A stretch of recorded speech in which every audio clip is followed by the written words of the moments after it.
prežívame s celou cirkvou.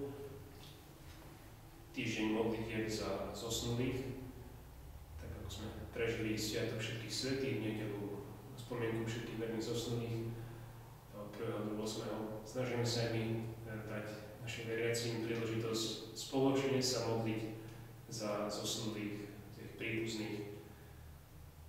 Náražím myslel takú aktivitu, aby sme si tak viacej sprítomnili, mali možnosť priniesť fotografie svojich zosnulých, blízkych, alebo napísať ich mená a tak sa na to objavili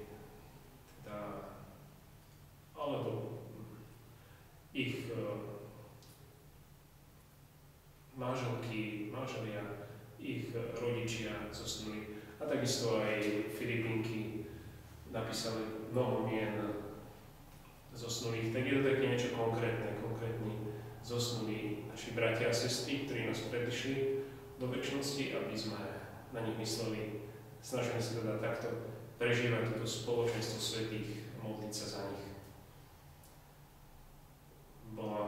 Mali sme takú veľmi peknú skúsenosť.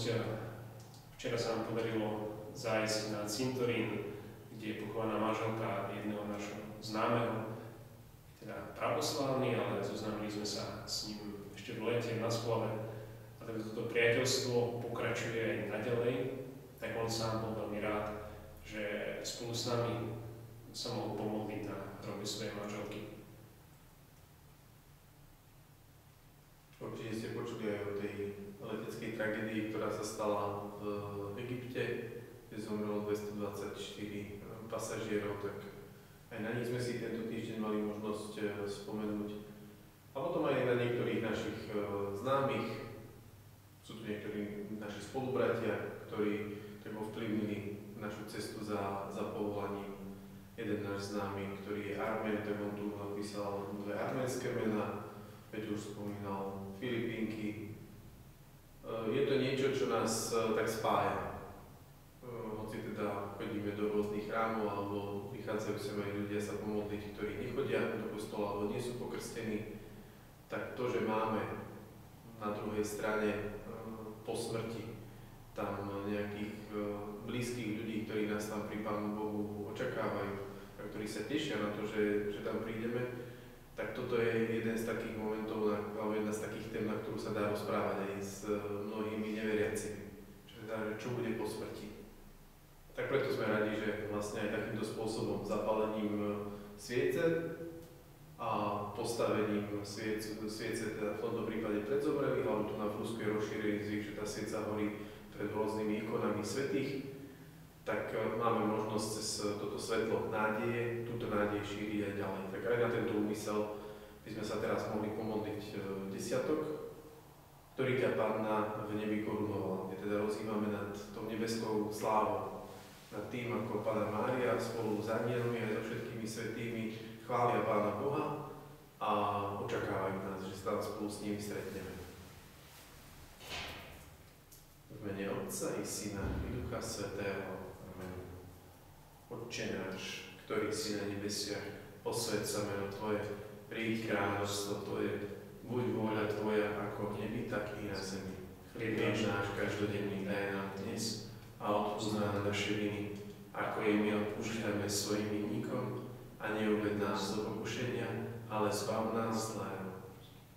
Ráduj sa, Maria, blagodati polná, Господь с тобою, благословенна ты между женами и благословен плод чрева Твоего, Иисус. Svätá Mária, Mater Božia, mali za nás hriešných, nyní v čas smrti našej. Amen. Радуйся, Мария, благодати полная, Господь с тобою, благословенна ты между женами и благословен плод чрева Твоего, Иисус. Svätá Mária, Mater Božia, mali za nás hriešných, nyní v čas smrti našej. Amen. Радуйся, Мария, благодати полная, Господь с тобою, благословенна ты между женами и благословен плод чрева Твоего, Иисус. Svätá Mária, Mater Božia, mali za nás hriešných, nyní v čas smrti našej. Amen.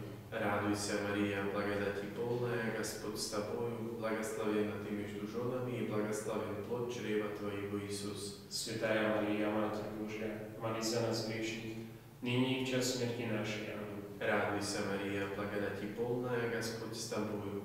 Благословенна ты между женами, и благословен плод чрева Твоего, Иисус. Svätá Maria, Mater Božia, молись за нас грешных, ныне и в час смерти нашей. Аминь. Радуйся, Мария, благодати полная, Господь с тобою. Благословенна ты между женами, и благословен плод чрева Твоего, Иисус. Svätá Maria, Mater Božia, молись за нас грешных, ныне и в час смерти нашей. Аминь. Радуйся, Мария, благодати полная, Господь с тобою. Благословенна ты между женами, и благословен плод чрева Твоего, Иисус. Svätá Maria, Mater Božia, молись за нас грешных, ныне и в час смерти нашей. Аминь. Радуйся, Мария, благодати полная, Господь с тобою.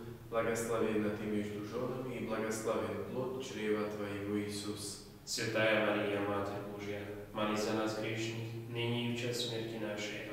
Радуйся, Мария, благодати полная, Господь с тобою.